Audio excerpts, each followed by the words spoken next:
Welcome to College Football Monday, brought to you by Jack and Coke. This is a Sons of Saturday live show.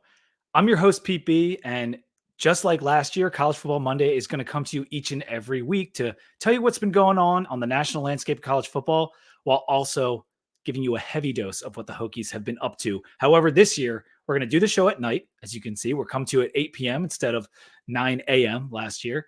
And I've got a co-host. My regular Two Deep co-host, Sam Jessee, is here with me. Sam, thanks for being here, man.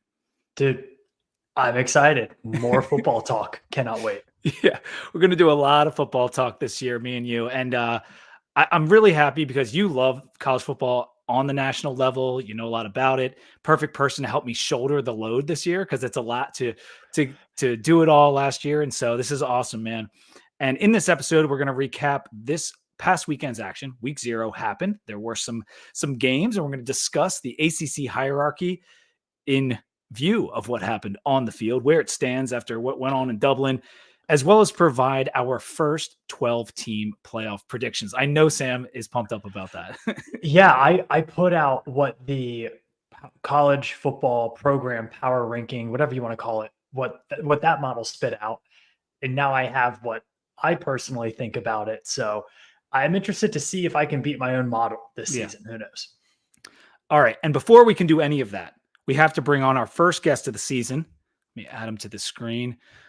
The legendary voice of the ACC network, the host of ACC PM, but that really doesn't do his role justice. He's really the voice of the ACC in general. Mark Packer, thank you for being here with us tonight, Mark. Gentlemen, a pleasure. And anybody that's got Jack and Coke as a sponsor is a friend of mine, even though we have not met, but I do have my favorite, a little bourbon. You mentioned we can have a cocktail on the program. So I go Woodford Reserve, and again, it's all under the Brown-Forman umbrella. So I feel like we're kindred spirits in some shape, way, or form before we get to any football. Oh, you're darn right, man. And we are going to ask you a little bit about your drinking preferences a little bit later in the show. But first, we have to start with the cheers. We start every show with the cheers. Sam is going to do us the honor. Sam, what you got? Yeah, absolutely. And my cheers, Pete, we've been talking about, hey, we're almost to college football. We're almost there.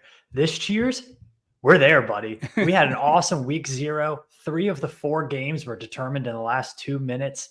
The underdog covered the spread in every single game. So cheers to college football officially being back. Amen to that. Thank you. You know, talking season comes to an end. We finally get the chance to talk about some ball. Thank goodness. And week 1 is going to be great.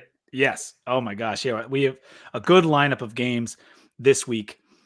Make sure if you have any questions, hop in the chat. If you want to propose anything to Mark, Sam, or myself, I'm assuming Mark would be your number one choice. We're on our march to 3,000 subscribers on the Sons of Saturday channel. So We're going to keep pushing. We're hoping to get it in a couple weeks here. Like the video, subscribe, help us out. Pat and Rich just did an interview with Bud Foster. That hit the feed yesterday. It's a great interview. Bud loves to drink himself and was talking about his vodka. So that was cool. And then Billy and Pat are going on the live stream to Wednesday night for hot wings and hotter takes. So we're coming to you live twice this week. Busy week as we lead up to Vanderbilt. Mark, first and foremost, how's the noggin? We heard you took a tumble. Oh, man, let me tell you something. You know, when you're getting old like I am, we were up in Bristol last Wednesday, and I was with Eric McLean, and we ran into Kelsey Riggs, and all 3 of us are to ESPN, and like an idiot, I take a step and I didn't even pay attention. There was a curb below me, and the next thing I know, I go face first into the ground and felt like a complete idiot. I was more embarrassed than I was hurt, but I had a giant, again, about the size of this ice cube that's in my bourbon right now on the side of my head. But the good news is I just got my brand new bourbon drinking football hat. Oh, so man. It looks like it's been smashed already, which is done on purpose. So I'm good to go. I got my bourbon hat. I got bourbon. I've survived the fall. Nothing broken.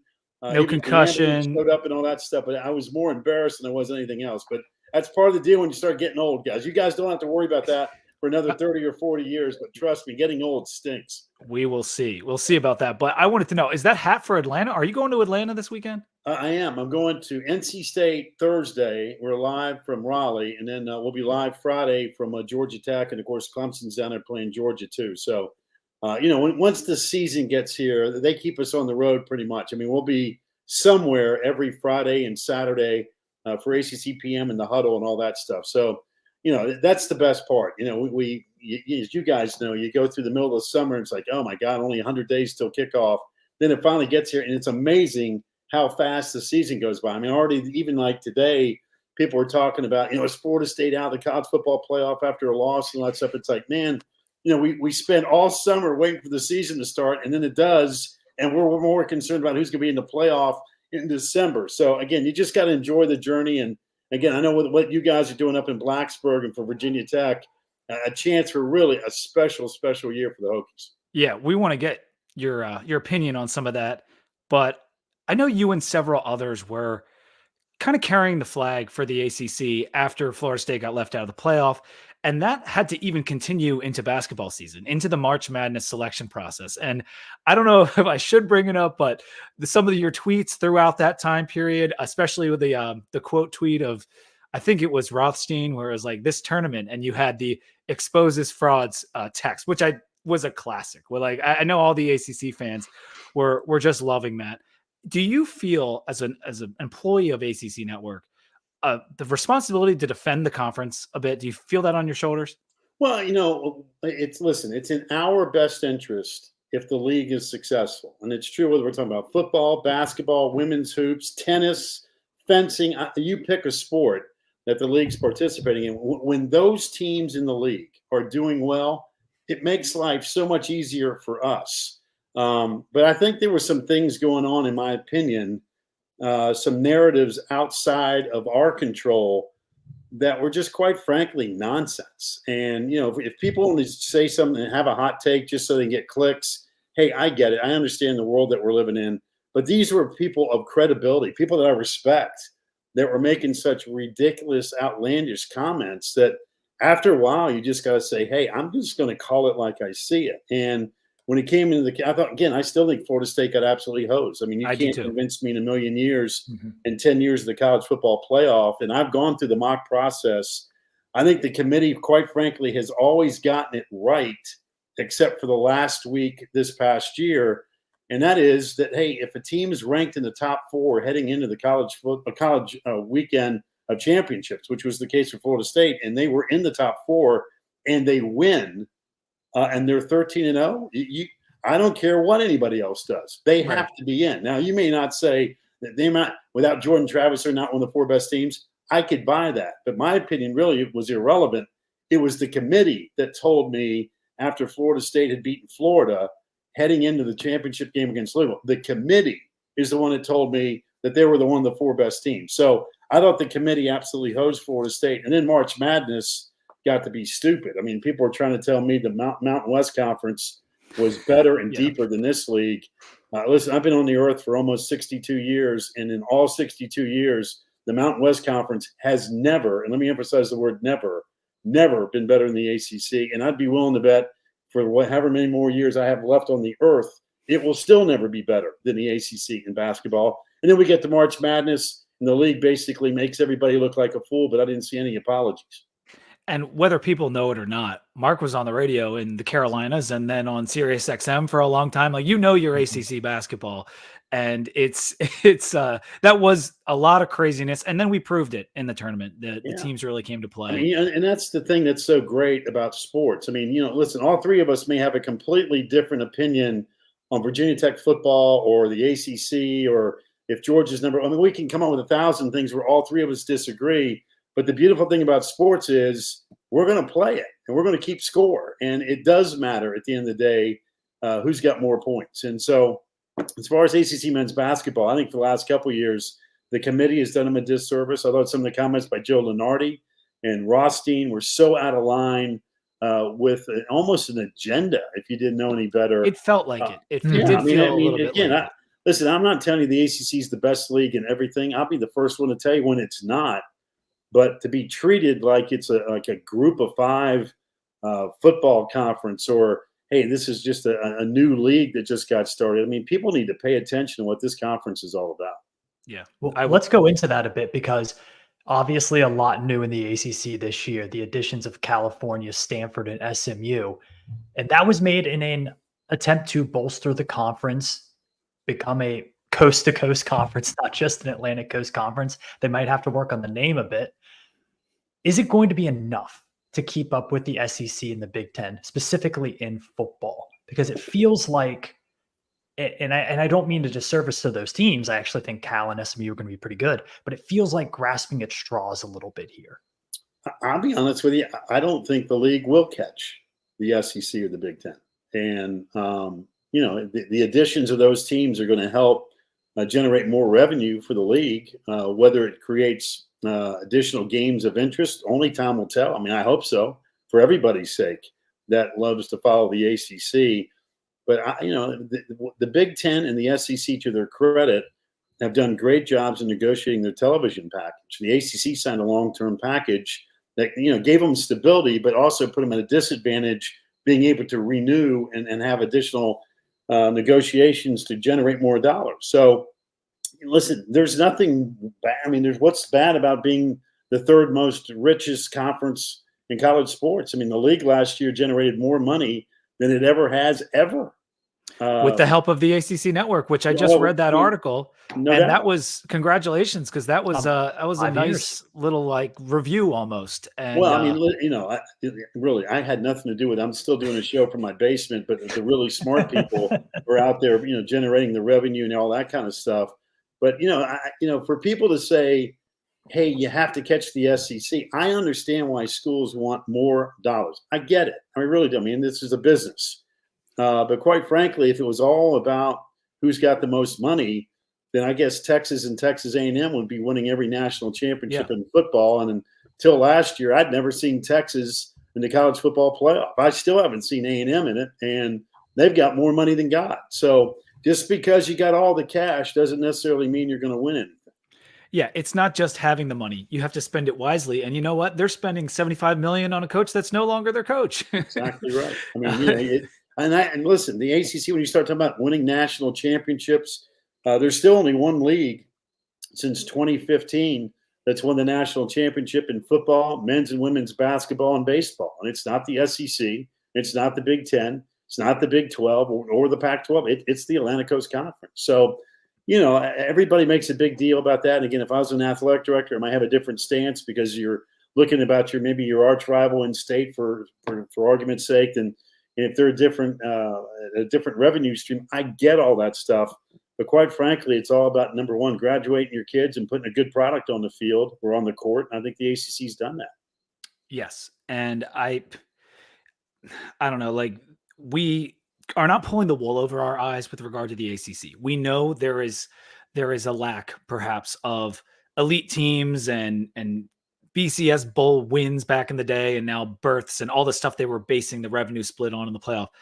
But the idea that it is so far, that's what has always bugged me, is like, even with the Big Ten's additions, like, how far are we really behind the Big Ten on the field? You want to talk about money and like the alumni support, and like, that's what they base all this stuff on, is like, yeah, a lot of people are watching Michigan State play, but is Michigan State better than, half of the teams in the ACC? I don't know. Like, and are they consistently better? And so, and I'm using them as an example, but I think you get my point. Like, the SEC obviously is very, very good.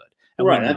I think when it comes to football, I think we'd all be crazy not to tell a tip of the hat to the Southeastern Conference. It's it's a great college football league. And in my opinion, I don't care what your favorite conference is, whether the ACC, Big Ten, or anybody else, if you want to measure how good you are, you will compare yourself to what SEC football is about. And I've got nothing but respect for the job Greg Sankey's done in their league. They have invested in football.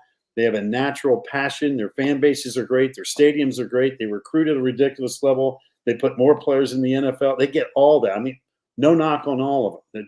Congratulations. But like the Big Ten, I mean, we all would respect what Michigan did last year, even if they were cheating or not. They did win a national title. Ohio State won the first one. Those are two great traditional programs. Penn State's got a great program, but I've never seen them in the college football playoff. I mean, Michigan State made it once. They got beat by Alabama. The only reason I know is at that game I was sound asleep in the third quarter and never scored a point. Clemson has basically been the school during the college football playoff. It's been great for the league. Yeah.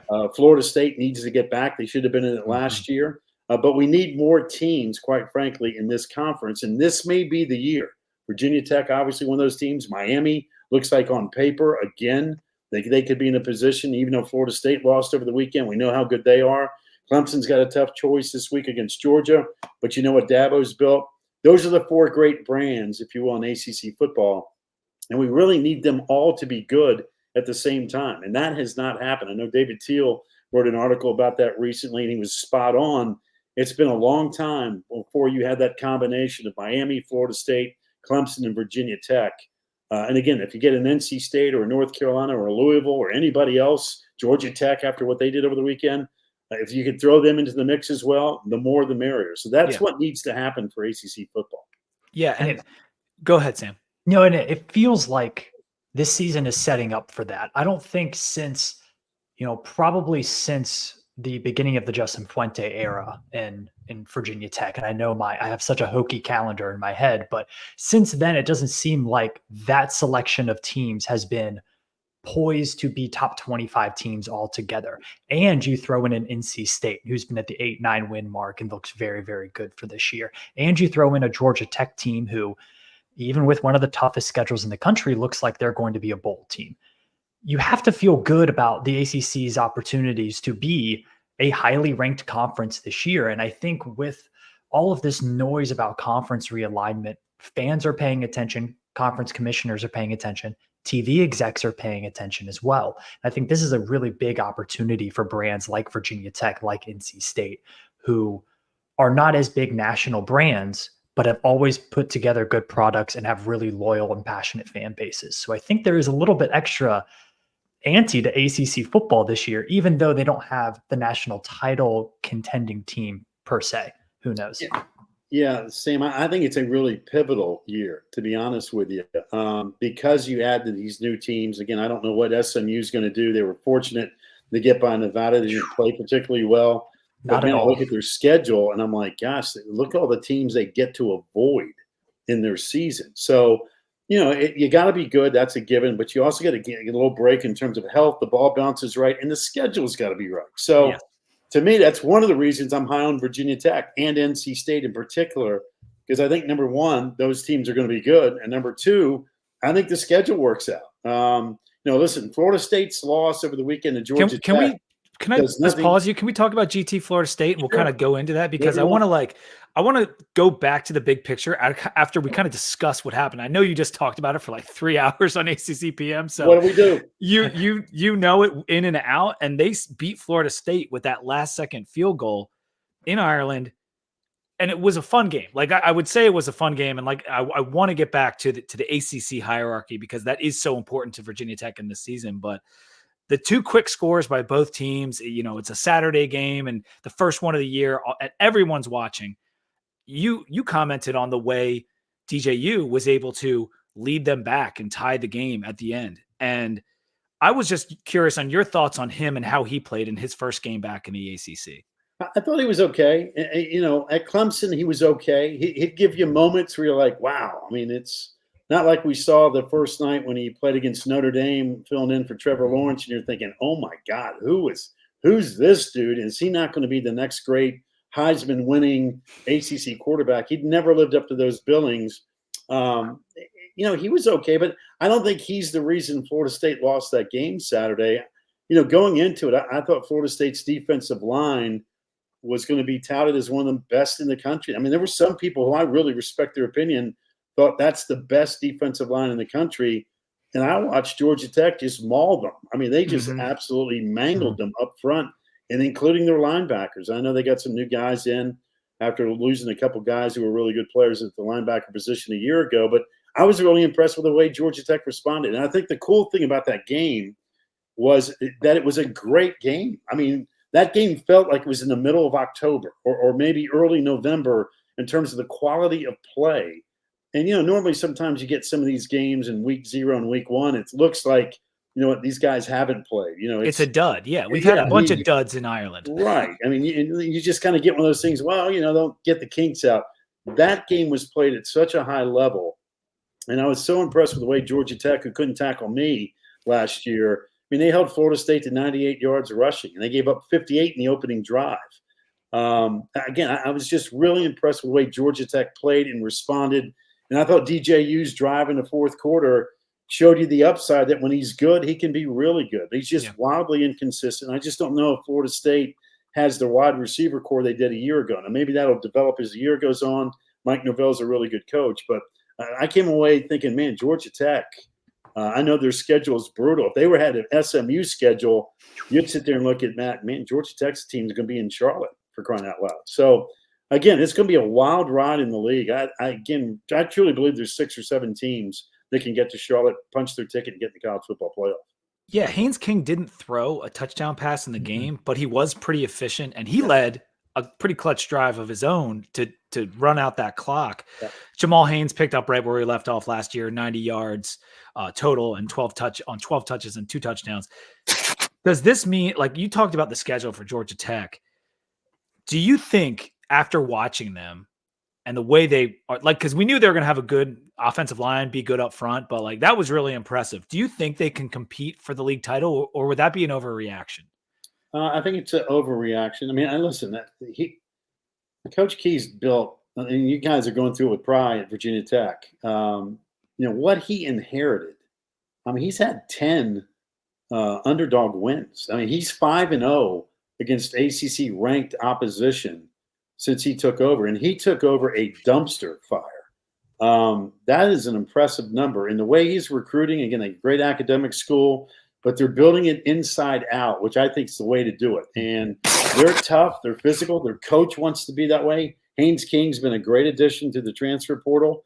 I mean, there a couple of years ago, they just couldn't move the ball, throw it downfield. They're a nightmare to line up on the defensive end to try to stop them offensively. They can run. They've got speed. Haynes King is smart. They got a good offensive line. The question for me with Georgia Tech is, can they improve stopping the run? They were the worst teams last year in the country stopping the run. And like I said, they held Florida State to 98 yards. Now, they really settled in after that first drive. Oh, man, they were great. I mean, they played absolutely great. And, Florida State, how athletic they are. Mike Norvell's a great coach. They scored on their opening drive. They scored on their last drive. And in between, they had 5 series, and they scored 6 points, compliments of 2 52 and 59-yard field goals. I mean, that's getting the job defensively done if you're Georgia Tech. So, I expect Florida State to get better, but I was really, really impressed with Georgia Tech. Yeah, and let's go to Florida State for a second. Coming off that snub, they probably wanted to go out there and win mightily, and it didn't happen. How big of a fail was this for them? Is this pretty damaging for this year, do you think? Well, you know what? If this was last year, and the college football playoff field's only 4 teams, it is a humongous loss. Mm-hmm. But, the balls, it's such a – listen, there's going to be so many crazy games in our league. I don't think you can afford 2 losses in league play and expect to get to Charlotte. So the loss puts them in a position where, quite frankly, they can't have another hiccup in the league. Do you think they're one of the best 3 teams still? But I mean, listen, I've only seen SMU, Georgia Tech, and Florida State play, and Yeah. I say it all the time. Quite frankly, we can sit there and talk all summer long about what we think we're going to see, but none of us know anything. I mean, This is all what the idiots. media thought they were going to see. They put it up on the screen. We're all idiots until we watch a couple of weeks of football. So, I just think Mike Norvell's a really good coach. They've got really good talent. And for anybody that's burying Florida State, I would say just be careful what you wish for. I wouldn't say they're done yet. But I will tell you this, though. Monday night, Labor Day night, they host Boston College, a team that had them on the ropes last year. Castellanos is a problem at quarterback. And if you can't set the edge, he can make you look stupid. So it's a really critical game for Florida State next Monday night. Absolutely. And it's funny because I would have thought they would have a week off. Just even – they're done early. They can come home and play on Monday, so they get a couple extra days. But that's still a tough turnaround. And Georgia Tech's playing on Saturday, so that's not easy for either of those teams. I think Georgia Tech's opponent's a little less scary, but I'm hoping that the Florida State loss helps VT's title odds. Although we don't play Florida State and we do play Georgia Tech, so it becomes a little bit of what would you rather have? Well, here's the other thing. Not only do you play Georgia Tech, but you get Georgia Tech in Blacksburg. And I looked this up because I just kind of funny. It seems like it's been a while since the Hokies have done anything against the Jackets at home. Georgia Tech's won 4 straight in Blacksburg. It's ridiculous. And there's times that they've walked up there without a very good team and found a way to win. So What I'm interested about with Virginia Tech is I love the schedule. I love with everything coming back. Jones is going to be spectacular if he stays healthy. But how does Virginia Tech handle the pressure of, hey, this is supposed to be a team that, quite frankly, can win 9, 10, 11, think big, think crazy? Can they handle the prosperity of supposed to be good? I mean, sometimes Tom Luganville talked about that again today. I thought he was right. That, you start reading press clippings and all that kind of stuff. To me, Coach Pry will have to have his hands full making sure these guys keep their feet on the ground and understand that, guess what, guys? All we can do is beat up on Vanderbilt this week. All this other stuff is noise. Saban called it rat poison. 1,000% right. They just got to handle what's in front of them. And I think they're capable of doing that. Yeah, one of our commenters here, Zachary, says, when was the last time you've heard this much buzz about Virginia Tech? And you would probably have to go back to that second year under Fuente, after the 2016 year, leading into 2017. It's really been quite a long time. And that 2017 year, and Mark, you probably remember this, we were 4-0 with Clemson coming to our house. Yeah, and we couldn't close the deal. We're hoping this year when they do come, they'll be able to close the deal. Sam, what do you have about SMU? Well, they should have been a lot better than they were against Nevada last. totally. SMU is a team that I think has a lot of talent. I don't know how much they showed in playbook wise. I mean, Jalen Knight, the transfer from Miami, they only gave him 4 carries. That's a guy who you want getting 15, 16 touches a game. So not sure what they were doing there. They seemed discombobulated is the best word. I think they had 110 yards of penalties, and a bunch of them were personal fouls. Yeah. Some drops here and there, busted coverages. They just didn't look good. However, a win is a win, and they got that first win. I think they had a very soft schedule in the American last year. I think they have a very soft schedule this year. The difference is going to be on the line of scrimmage. Can they hold up day in and day out against 300-pound plus guys? The teams that got to the Big 12 last year, Cincinnati, Central Florida, Houston, they couldn't. They had weeks they looked really good. They had weeks they looked very bad. Can SMU survive a Power 4 major conference? I don't even know what we're going to call it now. Can they survive that week in and week out? I don't think they can, but I still think, considering their schedule, they're probably an 8-9 win team. Mark, did the way they played the other night change your opinion you had of them going into the season? I didn't think they played well at all. They were undisciplined. Listen, Preston Stone's a really good quarterback. This R.J. Maryland is a great player. Can play for anybody in the country. They really, quite frankly, stunk it up until about 8 minutes to go in the game when they're down 11. And it was like, hey, are you guys going to do something tonight? I mean, this is a potential horrific loss to a real doormat in the Mountain West Conference in Nevada. And I thought the way they played the last 8 minutes showed me what I was kind of looking for. Offensively, they scored. The defense created a safety. Preston Stone can create plays. They've got some skill. But I still go back to their schedule. No Miami, no Clemson, no NC State, no Georgia Tech, no Virginia Tech. Now, where do I sign up for that? I mean, they get Florida State at home coming up in a couple of weeks. And, after watching the Noles Saturday, you're like, okay, we're going to play them at home and see where that goes. They got to go to Louisville. And then other than that, they're at Stanford, at Duke, at Virginia. They got Pitt, BC, and Cal at home. You couldn't script a better case scenario schedule-wise.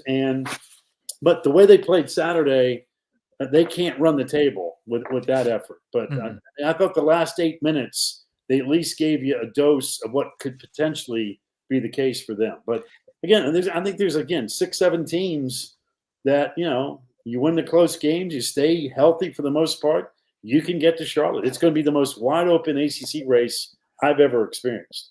And, if you're Virginia Tech this weekend, right, you're going to play a Vanderbilt team that is, quite frankly, they're not very good. No. If you're Brent Pry, you're looking at that score bug and saying, guys, this is what happens when you don't show up to play in week on the road, week on the road.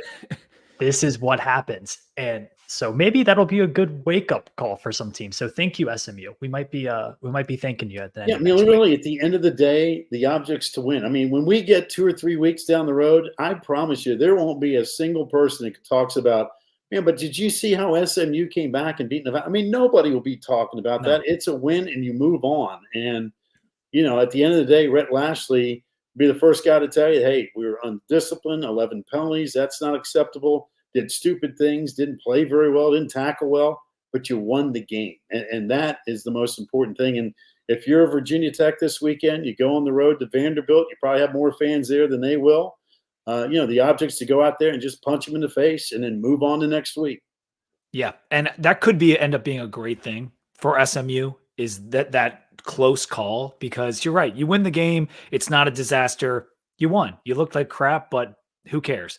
No one's going to remember it in a couple months, and they're still going to be right in contention for the ACC if they take care of their business. Now, I didn't love the fact that they were playing both quarterbacks. I don't know if you're a fan of the adage, Mark, the old, if you have two quarterbacks, you don't have one. But that brings me to the question of the conference of quarterbacks. That's something the ACC was spouting at ACC kickoff.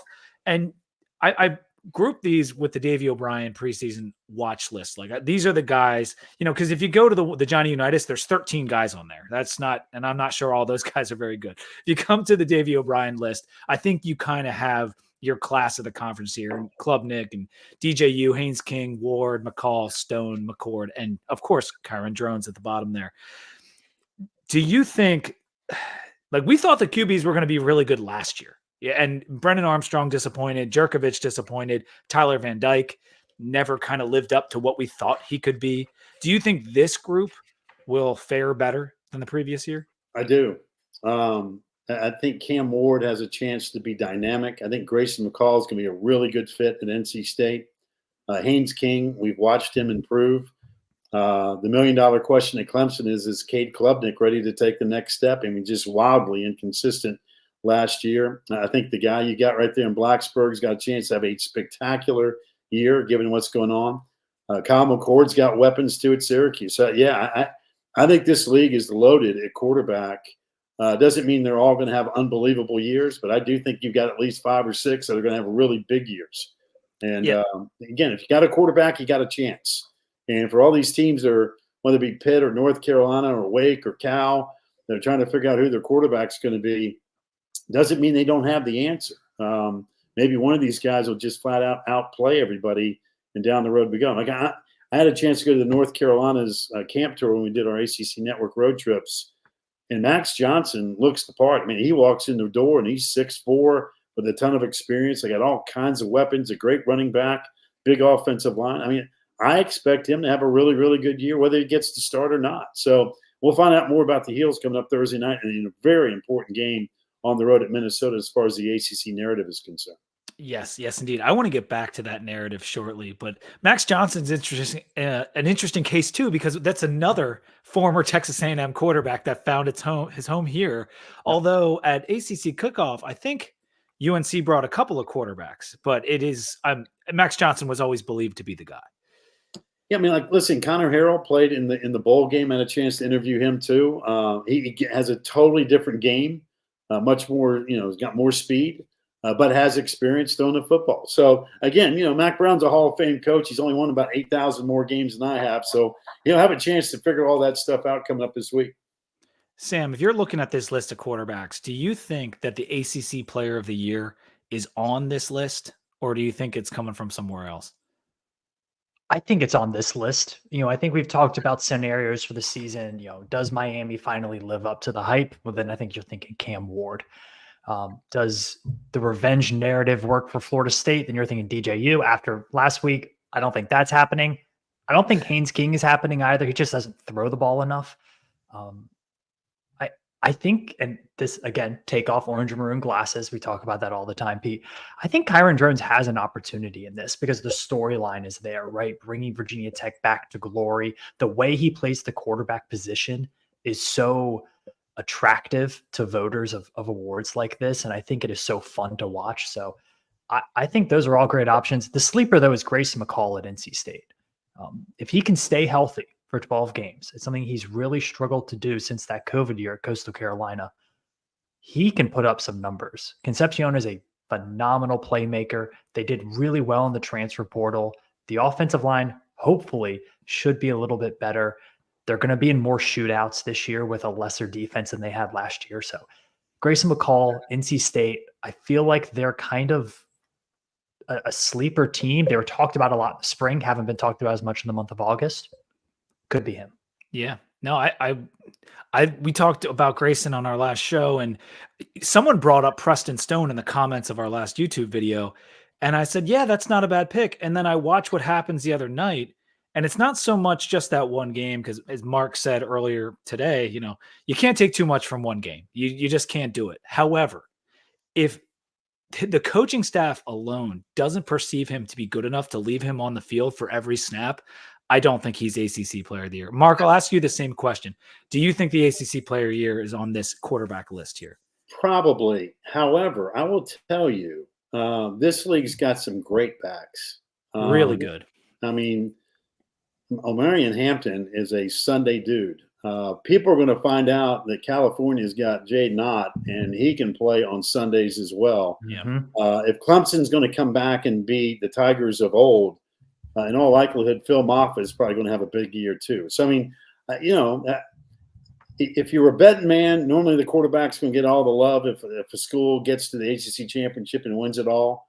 If it happens to be Virginia Tech or Miami, for argument's sake, you got to figure Drones and Cam Ward are going to have big years. I mean, Damian Martinez, another guy, transferred from Oregon State's a great back, and will certainly be featured with the Canes. So, if I was a betting man, and I'm not, I would probably say that list is accurate. I would go with that. But I do think there's some other options from a running back position of guys that can have unbelievable years as well. Yeah, it's called the Conference of Quarterbacks, but it might be the Conference of Running Backs, because you throw Tootin in there, you throw a few other guys in there. It's a really, really good Conference of Running Backs. When I was just looking at where Tootin would come in as an all-ACC player, it's like, I love Bashal Tootin. And it might be a punishment of the numbers he might be able to accumulate with all the other options we have. But it's hard to even put him as a Virginia Tech fan at top 3 in the league, because there's so many good running backs. Yeah, but we all know there's going to be a team, and I don't know who it is, but there's going to be a team that is going to get hot.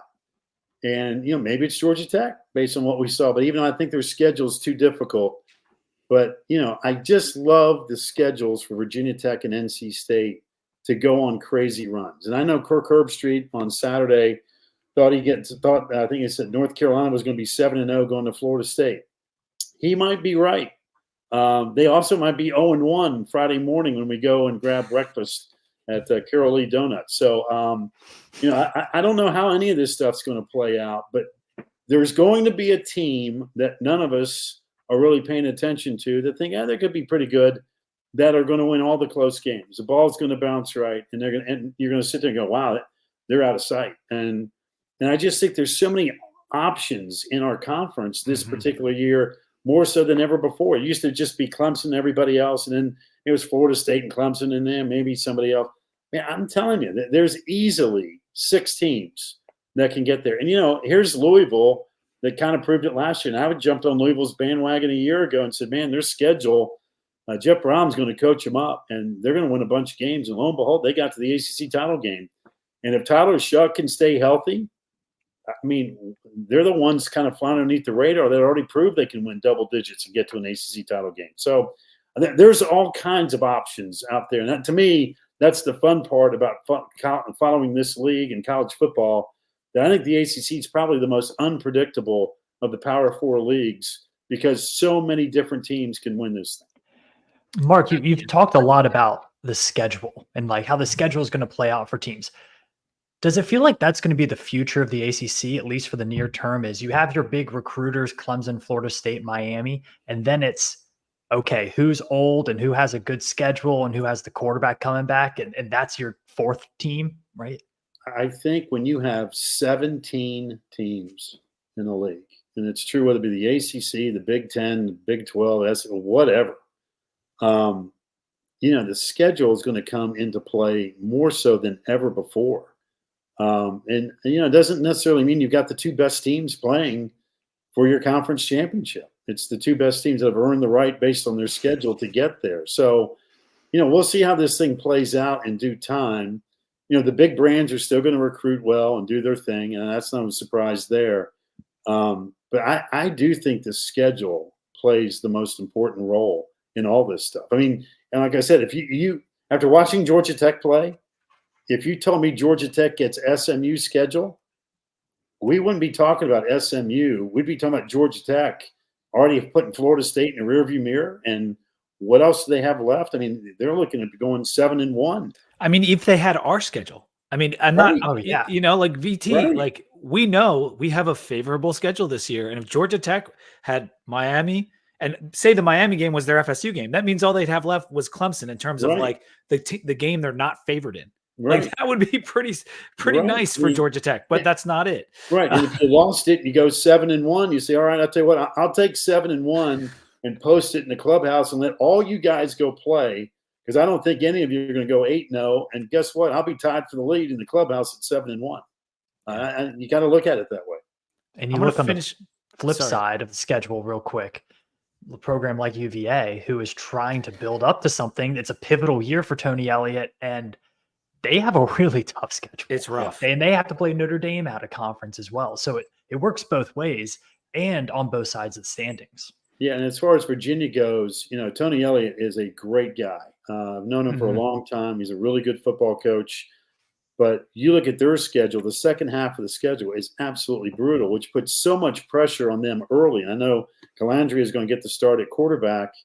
But when you look at their schedule, you know, that game at Wake Forest in week 2 just feels huge, actually, for both of them if they want to get to a bowl.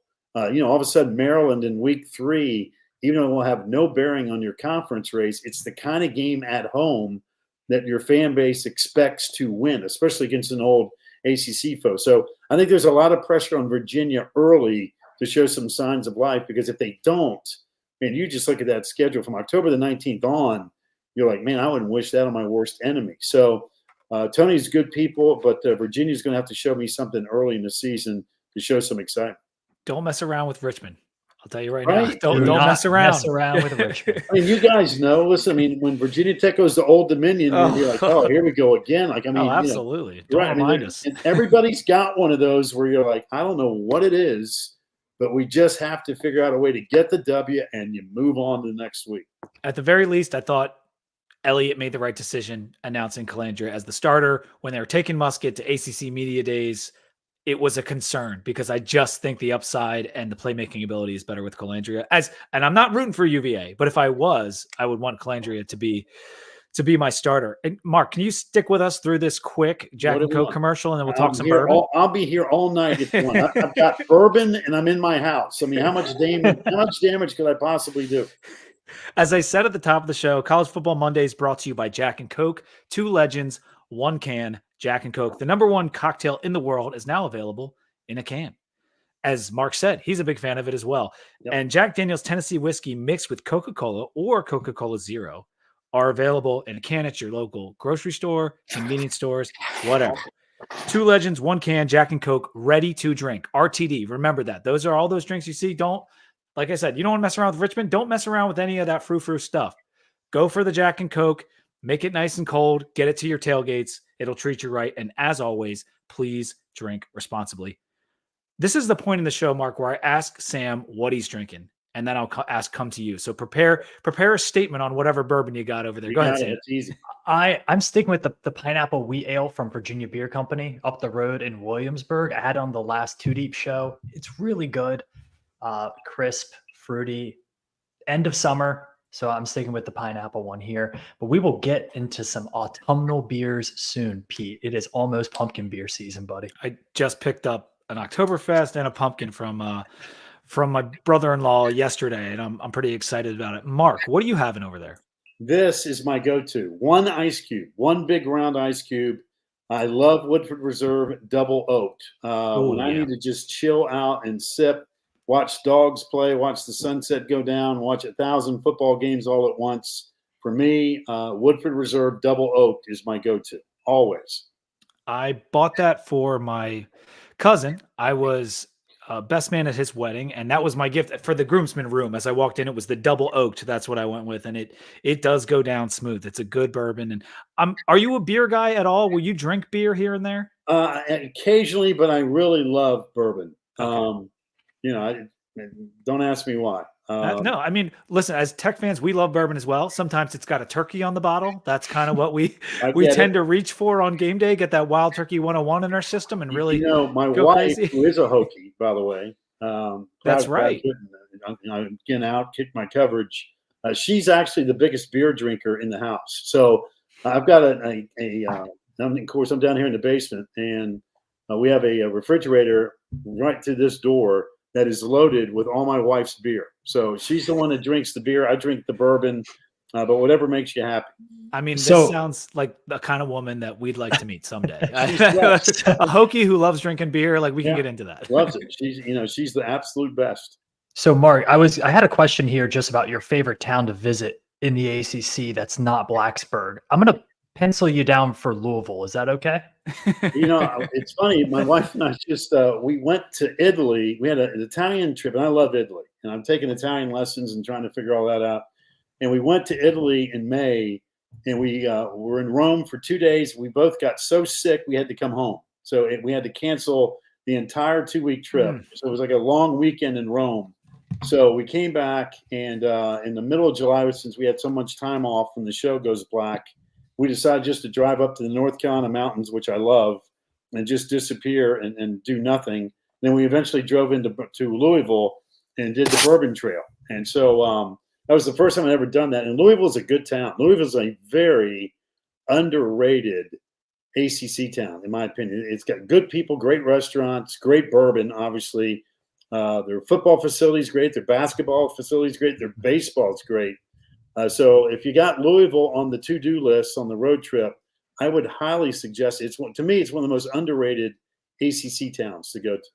We had a game there last year, and a number of our fans went, including our friend Dan from Tales of the Terror Dome pod. He went out there with a group, and they had a ball. And, really, there needs to be a Louisville bowl game that is called the Bourbon Bowl, like from the Water Boy. Like they need that. If they got those facilities, can we get a bowl game in Louisville?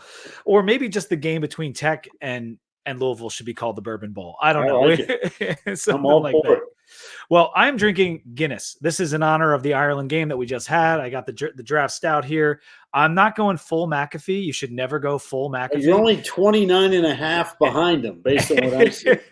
You had the video today on ACC PM of him just chugging it down. That was absolutely hilarious. And then I think he was shirtless at one point. Right. And then you got Jesse Palmer sipping on it like it's a martini. It's like, come on, Jesse, loosen up a little bit. Yeah, he looked like he was having a latte up there. Yeah, in the like booth. some hot tea. I mean, come on, man. It's Guinness. You got to get that all over you. Hey, shout out to Pat McAfee, though, being a real Big J journalist, picking the Hokies for the playoff, even though he's a Mountaineer. He did. That's right. Well, he did throw the Mountaineers in there as well. That's okay. You can expect that. But again, I think that whole thing on College Game Day, I think Desmond Howard picked Miami. Yep. Saban picked Florida State. Herbie picked Clemson. McAfee picked Virginia Tech. And again, nobody picked NC State. They're certainly good enough to win it. But to me, that's a perfect snapshot of what we've been talking about for the last 30 minutes or so, how wide open. Again, those are guys that know football. Yeah. And you can make the case for, like I said, a half dozen teams in the ACC that can win it all this year. And we talked about this needing to be the year that the ACC makes a statement. And particularly in those out-of-conference games, you got Tennessee and NC State. You got Florida and Miami. You got the Minnesota game that you talked about. Like all these little points of the season, these little, whatever it is, you got to win these games. Even the Vanderbilt game for us. Yep. It's so important this year and going forward as we're kind of in this realignment, money grab, whatever it is. We need credibility and we need viability. And so getting back to that point that Sam brought up earlier, 2016, the ACC had 5 teams finish in the top 25. With this year starting off, we have 4 teams in and 3 more just outside. Mark, do you think it's possible that we could finish the year with 5 top 25 teams?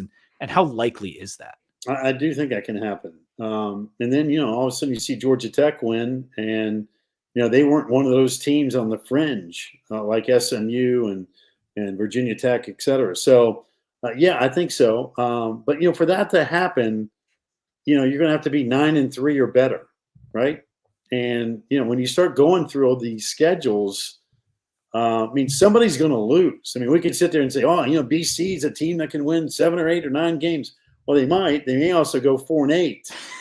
Virginia, hey, I think that's more likely to be this year. Well, they could also go 3-9. So, but no, I think the C5 or 6 ACC teams in that top 30, top 25, top 20, I don't think that's a reach this particular year. I really don't.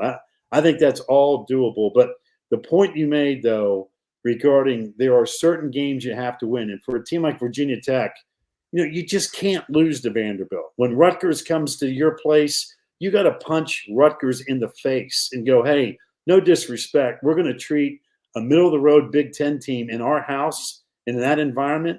We're just going to run roughshod over you. Next, let's get ready for Miami. So there's certain games that the league has to win. North Carolina, Minnesota won't be a headline game as far as, wow, can you wait for the – no, but it's a game that you need to win if you're the conference. When you have a handful of games against the Big Ten and the Big 12, you got to win those. You got 11 games, I think, against the SEC.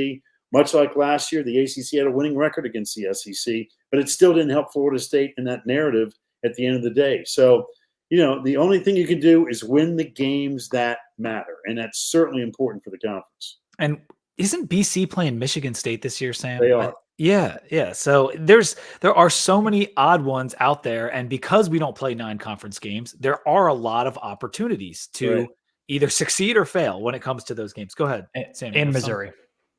And Missouri. Oh, geez, that's a tough one. Good luck. Yeah, that's a tough one. In Columbia. So let's go to where the rubber meets the road here, and that is the new 12-team playoff. You mentioned a little bit about how McAfee picked us. There's some other prognosticators that are picking us. Who do you think wins this league, Mark? And then maybe I shouldn't start with that one. Do you think the ACC can get 2 teams in the playoff? I do, but I will say this. To get 2, I don't think you can be 9-3 and expect to get in. No. Because I do think the national narrative, much like we've seen forever, it seems like, will spin it that, a 9-3 team in the SEC is better than the 9-3 team in the ACC, whether it be right or wrong. But that I can already see it coming. I've already seen enough to know that, hey, here's the spin.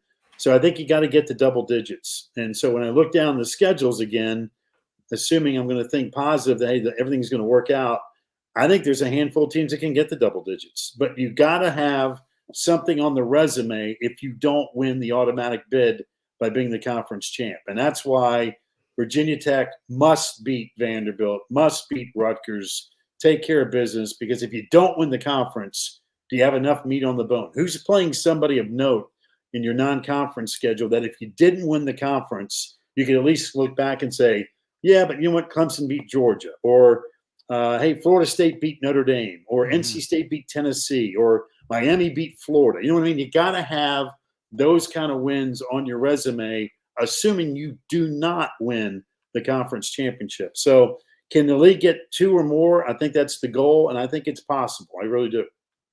It should be, and I think you're right in that any ACC team that makes the playoff has to have double-digit wins. That's a non-starter or a non-negotiable. You have to have 2 wins, 10 or more wins,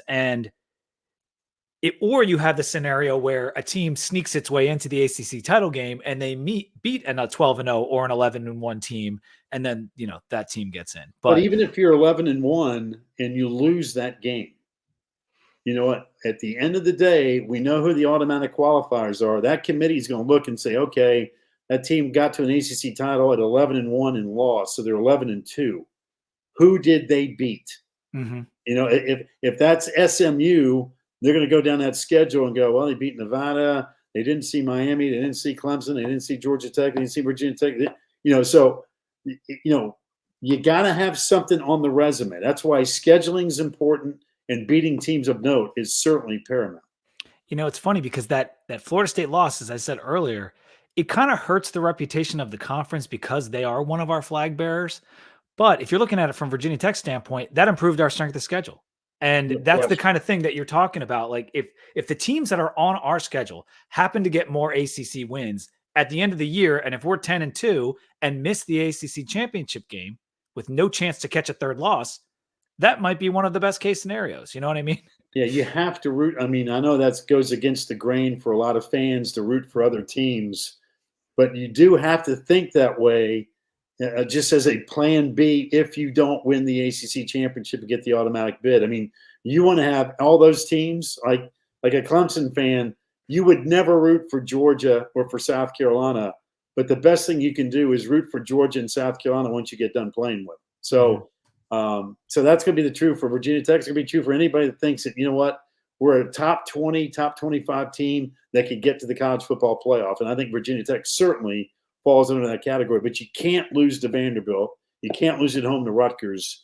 And Old Dominion is a absolute, we have to put the hammer down in that game. Yeah, I mean, you just can't lose that game. We have to. Sam, did you have something for Mark as we're getting ready to close out here?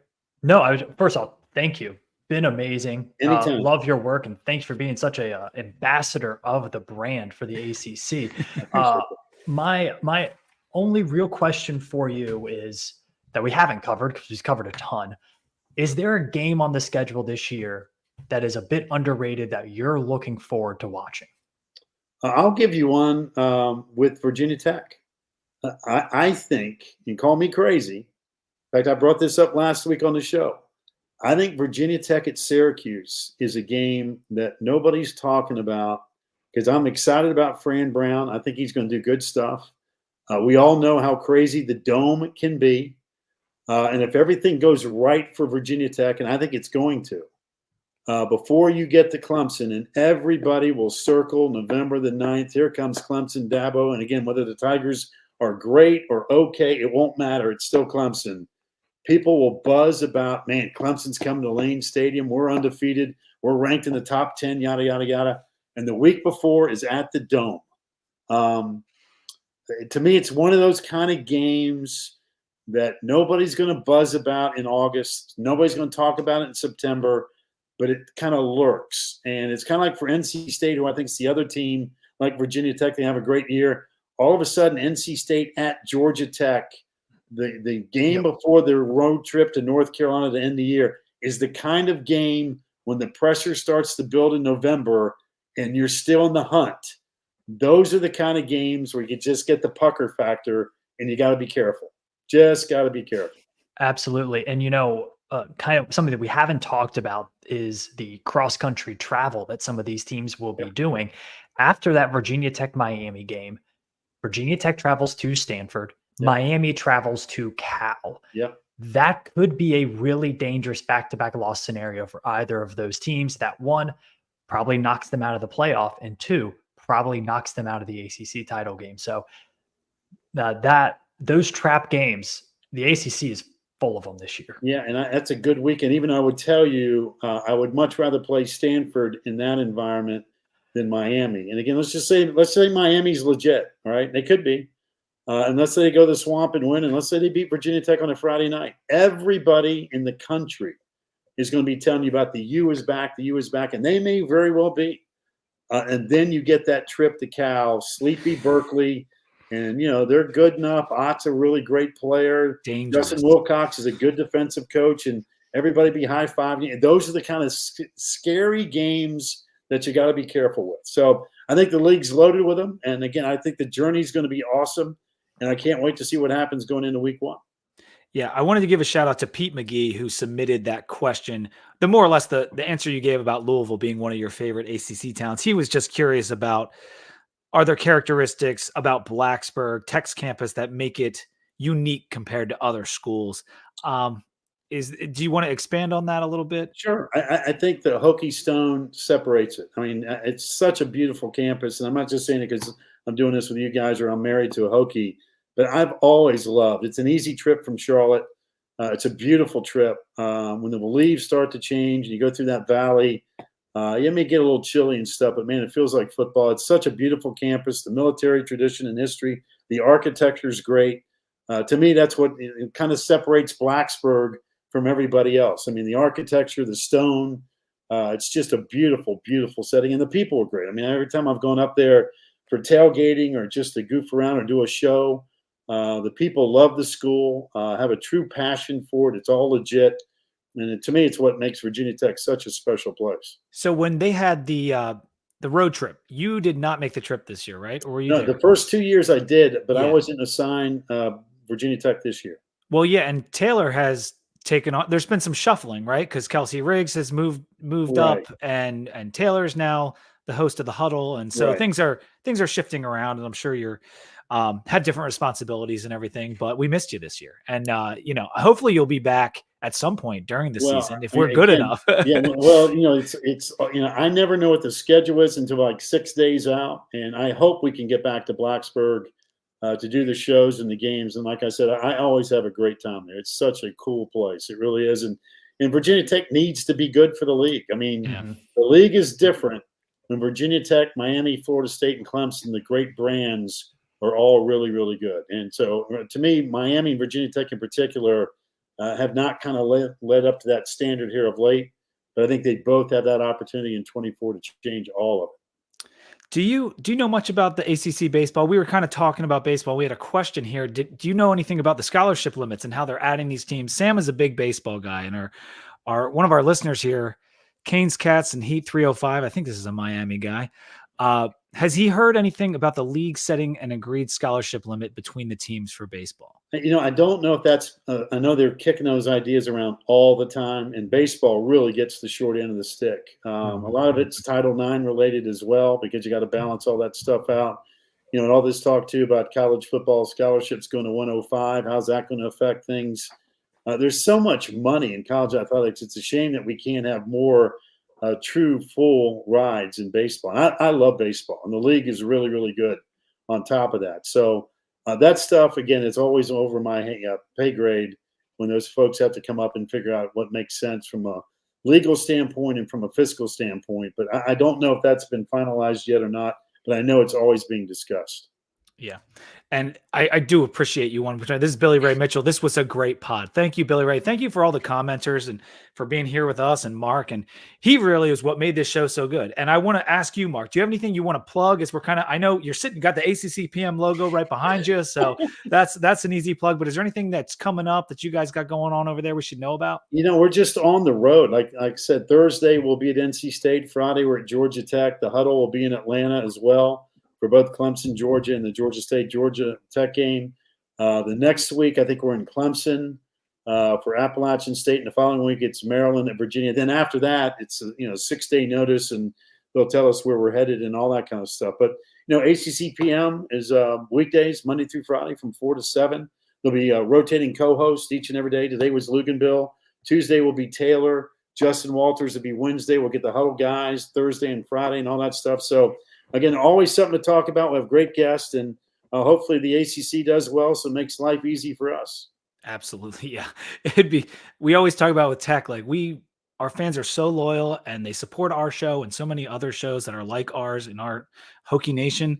And if the team was just a little bit better, like it would be even better for everybody. That's true for everybody in the country. You can't win enough. I mean, even if you are, it's like, yeah, but there's always a but part. But this is a cool time of the year. I mean, this week in particular, when again, I call it Southern Fried Football, but if you love it, Thursday, Friday, Saturday, Sunday, Monday, there's a great game. There's something going on, and it matters, and we're keeping score. So it's a cool time of the year, but the season will fly by. And again, I know Florida State fans are in the dumps, but it's a long, crazy season, and I can't wait to see how it plays out. Absolutely. Again, it is a busy week. We thank you so much for taking an hour of your time and sitting with us and having a bourbon and chilling in the basement, as it were. I'm also in my basement, so cheers to that. Anytime. You guys just let me know. All right, Mark. We will hopefully talk to you again at some point in the future, but for now, just have a great season, all right? You got it. Hope to see you in Blacksburg. Yes, sir. All right. Mark was awesome. Sam and I are going to continue here for a little bit because we're going to give you our playoff predictions. And we are also going to do a little ad read, do a little Heisman talk. There's a lot of good stuff coming up. Sam, I wanted to ask you, there are 2 other games that happened this past weekend. Yes, Week of course. 0 also had Hawaii beating Delaware State and Montana State beating New Mexico in a wild one. Were you tuned into either of those games? Pete. Was I? Yes. So let's start with the earlier one. Montana State FCS powerhouse traveled down to Albuquerque to play New Mexico. First game for Bronco Mendenhall. And it was a classic Bronco Mendenhall game. They screwed it up in the fourth quarter. Montana State's very good, and they showed that. I think they had some plays early on that put them in a hole, but they came back. Tommy Malott, their quarterback, is one of the best players in FCS, and I think he did a really good job of bouncing back from some bad throws early. They come back and they win that game. So credit to the Bobcats there. Long road ahead for New Mexico. Long road ahead. And then Hawaii, Delaware State. Poor Delaware State. They missed their flight from Delaware to Hawaii. And that's a heck of a flight. So they had to take, I believe it was they had to split their team into thirds and take flights to get to Hawaii. So brutal. They finally got there. This is not a good team. I think they went 1-11 in the FCS last year, and their one win was against Virginia Lynchburg, which you probably D3. didn't even know was a school. Yeah, it is D3. So I saw a tweet from somebody who covers Hawaii football that he believes they only ran about a dozen or so plays. They won the game 35-14, I believe it was. The spread was like 40. They didn't blow them out, but I don't know how much Hawaii was showing with UCLA coming to campus soon. So good win for the Rainbow Warriors, who are looking to get back to a bowl game. All right, so you got the full week 0 coverage right there. And that's what we're going to do here on College Football Monday all year long. Now, when there are more games, we might not talk about Delaware State, but we can say that this year we did in fact talk about, I think it's the Hornets. They're from my home state. I should know. That's pretty good. You're from Delaware? Yes, I am. I had no idea. Born and raised in Delaware. I live in South Jersey now, but not too far from my hometown. College Football Monday is also brought to you by Roback.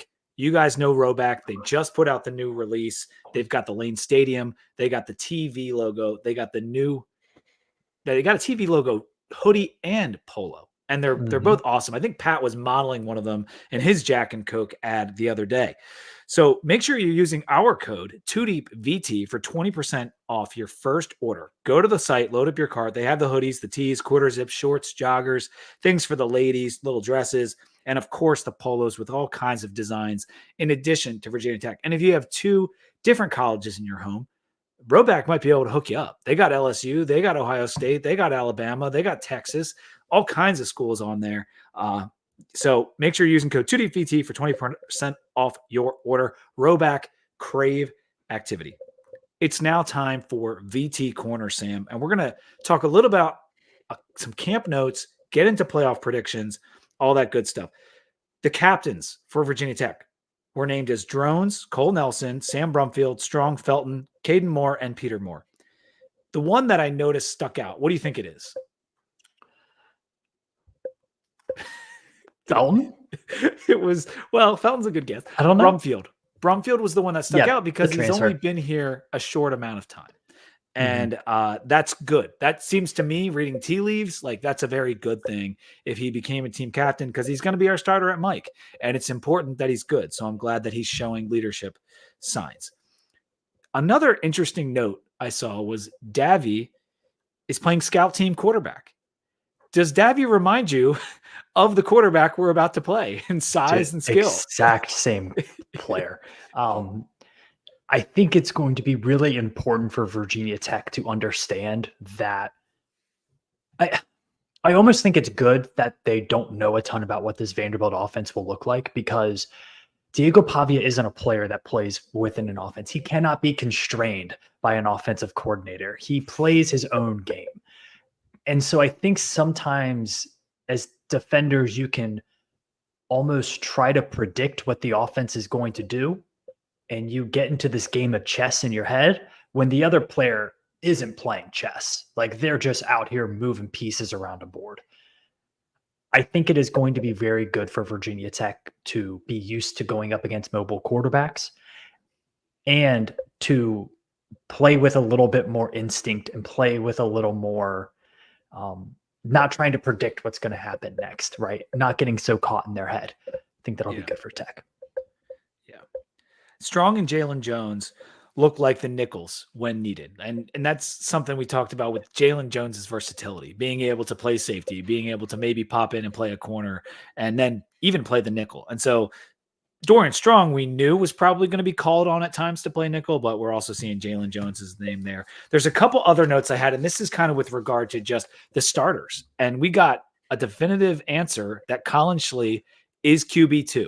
This is another thing we talked about when we were at Arden. We talked about it, I think, with Rob and Brett when we had them on. But when your number is called, like when you need a guy in November and the chips are down and you're on fourth down or whatever, Colin Schley always seemed like he was going to be the guy just because of his experience. And that's what Pry is going with at QB2. Do you think you're happy to hear that? Yeah. I think it was the right move. I think keeps them consistent quarterback to quarterback on what they're able to run on offense. Yeah. I think that's what you want at quarterback depth. O-line looks set with Chaplin, Ganem, Braden Moore at center, Caden Moore at right guard, and Clements at right tackle. So that's we nailed that. I mean, we not that we're not getting the people who are supplying the info to us from practice. They're the ones that nailed it. But then us agreeing with it, that was the nailing. That was what we did. Well, it's really good to see a higher ranked recruit on the offensive line already in their second year in the program being put in the starting five. That shows good progress and good player development from Ron Crook. And good evaluation because he was a high-ranked recruit. We went out and got him, and now he's already going to be starting in year 2. So that's sweet. Brumfield, Keller, and Jenkins are the starters at linebacker. I do think there's going to be a lot of rotation at will, but Keller's the starter. So is this the year, Sam? I sure hope so. I mean, he has all the physical tools, and I don't think he never looked like a Mike. I believe Chris Coleman said this on the Tech Sideline podcast. Like, he didn't even really play defense in high school. He played safety off and on. Yeah. But he never even played linebacker. And now you're asking him to be the captain of the defense at Mike. That just never felt like it was going to work. So hopefully he's in a better spot. I'll be interested to see what they do with Kelly Lawson, a guy who's just an athletic freak like that. I know he had the injury in the spring. Can he work his way back in to the two deep drink? Or, is he a guy who just, doesn't get the scheme enough? We saw that last year. It just seemed like when he was in the right position, he made all the plays. He wasn't in that position a lot. So I think there's a lot of what ifs, and I think there's a lot of figuring out that it's going to be done in the first couple weeks. I would not be surprised to see 6 or 7 guys play linebacker against Vanderbilt. I also wonder if because Kelly missed all the spring, as he gets more up to speed, healthy, whatever it may be, if he will end up taking over, if the scheme and everything matches up with his mentals and that kind of thing. All right, just running through these last couple notes before we get to playoff talk. Gallo, not quite 100% yet. He's limited, didn't participate against the scout team in this past week. Benji Gosnell looks like he's the top tight end, something that we predicted on our season preview. Coney and PJ are still battling it out for our RB3. PJ was so good in the spring game, and he seems to be getting more and more love. And so he's got, I don't know enough about Coney and seeing him on the field, but PJ, we know he can do a little bit of everything. Yeah. And I believe Coney had at least a knock in fall camp. He was in a non-contact jersey a couple days, so that could have been the 3 versus 4 designation. Part of it, yeah. All I know is PJ Prelude looked like Christian McCaffrey in the spring game. So take that. But I think I think there's a real chance Tech loses both running backs after this season, just because that's how college football works. Tootin obviously will be moving on. Malachi Thomas, we'll see what happens with that. Certainly hope he stays another year, but I don't think this is if Coney isn't the 3rd string guy this year, then he's never going to do anything at Virginia Tech, because he's a guy who they've always talked positively about. Yeah, they love him. Yeah, so I don't really know. I think what you get with Prelude is you get a different player, right? He's a different back than Thomas and Tootin. He's a little bit more of the slot wide receiver, scat back kind of thing going on. And I think let's put it this way: when he had his like extra padded helmet on during the spring game, looked hilarious. He looked like a bobblehead. Yeah. Yeah, that is. I wonder, how many guys are going to actually wear that helmet in game? Because you're allowed to, right? This year, I don't know about college. I know you Virginia. can do NFL. You can do it, right? Yeah, for those who don't know, and maybe aren't Virginia Tech people, and if you're still listening to this and you're not a Hokie, shout out to you. Thank you. Virginia Tech has one of, if not the premier football helmet technology labs in the country. It's right next to Turner Hall on campus. And so if anybody should have the best helmets, it's Virginia Tech. Definitely. Holloway, last note. By the end of the season, I think he's redshirt. You get 4 games, even if you're you do redshirt. get 4 games. And, I hope he plays all 4 games because they talked about him doing this as a freshman. Mm-hmm. And there was a weird conversation with him and his family and the coaching staff. And they were like, yeah, play that Liberty game. I think they're going to do the reverse this year. I could see them getting to that Duke game and then saying, all right, Holloway, get back there and return some punts because he is so talented. Great kid. He's amazing at what he does. You kind of don't want to see him go a whole year without playing football. Yeah, you want him to get out there. We saw kind of what that did to Cole Beck's career. Yeah. It just, once he took a whole year off, you knew it was never really going to happen. So you do want to see him get in a little bit, but I think medical redshirt is the end game in that scenario. And hopefully he can come back at 100%. Pry talked about those 4 games. So I want to see that happen at the end of the year. That is such a tool for coaches. Such a tool. It really is. All right. VT to the playoffs, Sam. Something that us and Mark mentioned about 30 minutes ago, but Pat McAfee put us in his college football playoff as the ACC champion. Matt Berry put us in as the ACC championship. He's the one that he's on ESPN. People should know Matt Berry. He's an announcer for college football. Pat Forty in ACC champ.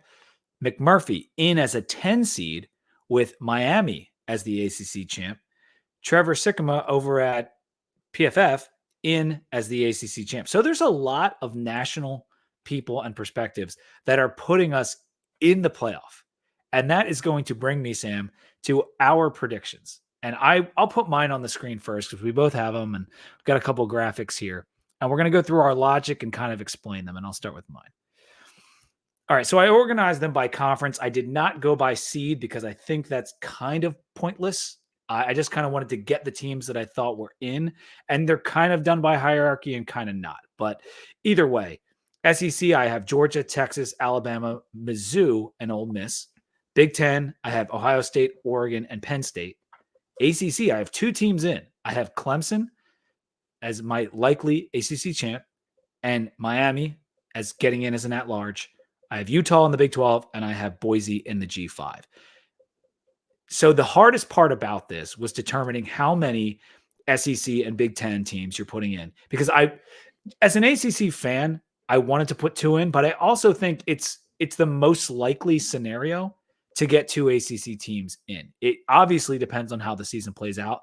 I don't think the Big 12 is going to be able to do enough to have 2 teams in. I think there's just going to be too many losses and there's no elite teams in there, and that's going to hurt them. And so that's why I have the 1 Big 12 entry.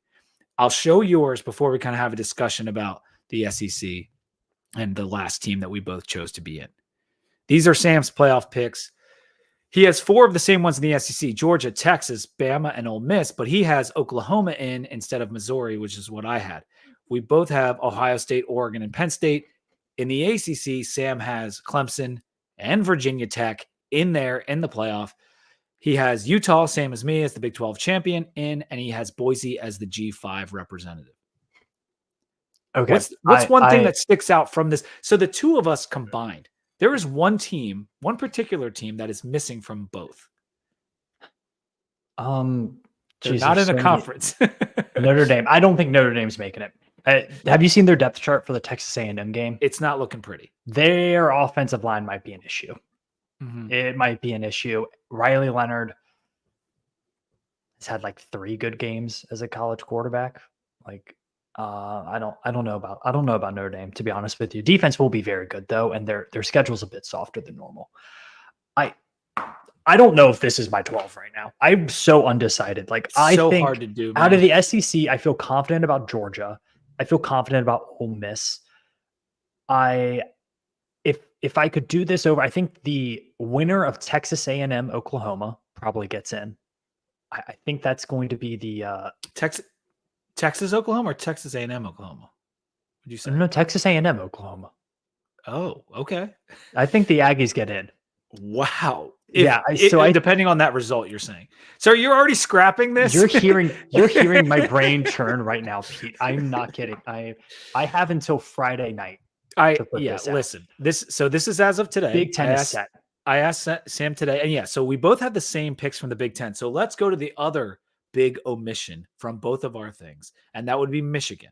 Michigan is not in either of our playoff picks right now, and I'll tell you why I didn't put them in there. At least they play Texas week 2. Yep. I don't think they're going to win that game, despite it being in the Big House. And if they lose that game, which you have to look at it like that, if I don't think they're going to beat Texas, well, then they're going to have a loss right off the bat, pretty much, and them getting in the playoff after that's going to be an uphill climb. And so I had to leave Michigan out. Mm-hmm. Penn State's schedule is very favorable. I think they can go 10-2. And if you're 10-2 in the Big Ten, you're probably getting in. Yeah, I have Michigan at 9-3. I have them losing to Texas, Ohio State, and then one other game. Mm-hmm. And the reason I have them as an Oregon's the other game. And the reason I have this could be a problem too from Thomas. PSU is going to be upset week 1 at West Virginia. And that's another one of those games. Like, what do I think is going to happen? Like West Virginia plus 8.5. I like them against the spread, but like I think Penn State, like, if they lose that game, they're not going to be in my playoff next week. I'll tell you that right now. I don't know. Like, I mean, they got Ohio State at home. They don't play Michigan. They don't play Oregon. But at that point, you're banking on them getting into the championship because of their Big Ten schedule. Because, like, they're still probably going to. I don't know. They could. I mean, I think there's a real world where Penn State holds serve.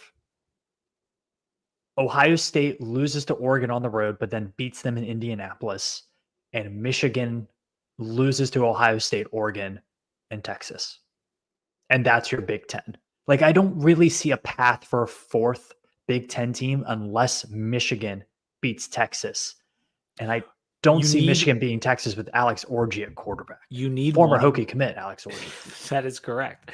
You need one of those Big Ten teams. If they were to go 9-3, if that Big Ten team's going to get into the playoff, it needs to be one of the teams with a tremendous schedule. And not only does it have to have a tremendous schedule, they actually have to win some of the hard games. And look impressive doing it. Yes. And so I'm leaving it at 3 Big Ten teams for now. And there is, the outside chance that the Big 12 gets 2 teams in. Maybe Arizona has a spectacular year. Maybe West Virginia does beat Penn State, and then they're in line for a chance at getting in. It's all the first 4 weeks of this season are going to create the framework for this playoff. Like, think about how that Texas win at Alabama last year, like, it already made certain eliminations. Like, you had to, at that point, if Bama didn't had the chance to jump FSU, they were getting left out. And that's only because Travis got hurt. And so these early season games with teams, like you said, that may be competing for that spot, like Michigan and Texas, like, that's a playoff game. Like, that is a playoff game right there. I mean, Texas, Texas A&M is a bit more of a long shot. They're not a total long shot. I think they're only like plus 400, plus 420 to make the playoff. But that game against Notre Dame is kind of an elimination game because Texas A&M is not going to run the table in the SEC. So you need that out of conference win, and they need that win at home. So we talk about, oh man, it's going to diminish the regular season. Look, last year we would have never talked about Texas A&M Notre Dame determining a playoff spot. And this year we are. Yeah. And I think Texas A&M is going to win that game. And then I love that. Yep. Yeah, that's going to be a fun game. And you're right. The offensive line problems for Notre Dame aren't good. And you got Mike Elko coming in, who, when you watch what he did at Duke and being able to make them good instantly with the talent he's going to have at his disposal down there, that's not a great matchup for Notre Dame right off the bat. But let's talk about my pick of Mizzou as the 5th SEC team, because although Ole Miss is last in the graphic, Mizzou is last in terms of my last team that I picked to put in. But we know about their great year last year, and I kept struggling because can they really catch lightning in a bottle twice? Because they got lucky in some of those games. and they won at the last second or whatever. But the schedule for them as an SEC team, it is such a favorable schedule. It's one of the easiest schedules in the P5. And that to me, like if they go 10-2, they're in. And they can very easily do that.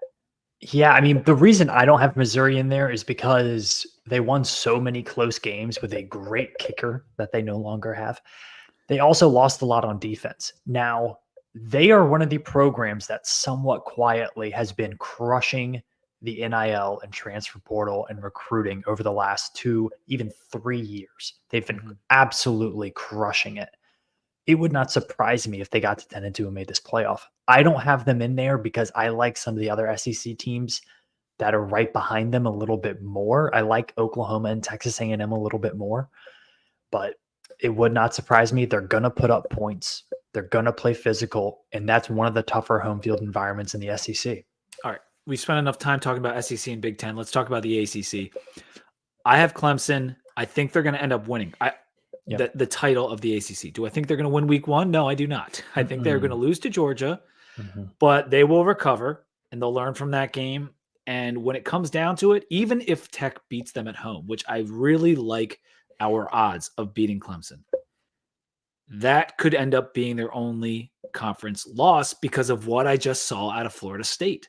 Like that changed my math. I'm not going to lie. Like a week ago, this would have looked a little different. I probably would have had Florida State in there. In fact, I did. If you look at my treadmill horse rankings on his website, I had FSU beating Virginia Tech in the ACC title game and FSU obviously being in the playoff at that point. Well, I had to switch because they already have an ACC loss. They looked. Once you have more information, you have to change your stuff. And that's why there's a date on this. It will change throughout the year. But Miami, I do believe is good enough. I do believe they're going to give us a hell of a time.